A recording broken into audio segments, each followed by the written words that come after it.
నాకు ఈ అవకాశం కల్పించిన అజయ్ అన్నకు నా హృదయపూర్వక ధన్యవాదాలు తెలుపుకుంటున్నాను. ఈ ఏబిసిడి వర్గీకరణ, ఎస్సీ ఏబిసిడి వర్గీకరణ కంపల్సరీగా సర్పంచ్ ఎన్నికలలో కూడా రాబోయే సర్పంచ్, ఎంపీటీసీ, జెడ్పీటీసీ ఎన్నికలలో కూడా అమలుపరిచి ఈ 57 కులాల నుంచి కూడా చాలామంది సర్పంచ్, జెడ్పీటీసీ, ఎంపీటీసీ, జిల్లా పరిషత్ చైర్మన్ చట్టసభల్లో కూడా అడుగుపెట్టాలని ఈ వేదికగా నేను కోరుకుంటున్నాను. ఇక్కడ ఇంత పెద్ద మీటింగ్ జరుగుతుంటే ఈ 57 కులాల నుంచి చాలా తక్కువ మంది స్టూడెంట్స్ కనపడుతున్నారు. ఎందుకు కనపడుతున్నారంటే మనం బడికి పంపించలేదు.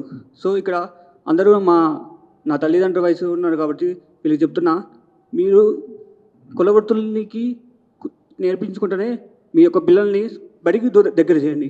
బడికి దగ్గర చేయడం వల్ల మాకు ప్రభుత్వ ఉద్యోగాలు వస్తాయి, మేము చట్టసభల్లో అడుగు పెడతాం. కాబట్టి మీకు దక్కని గౌరవం మాకైనా దక్కుతుంది.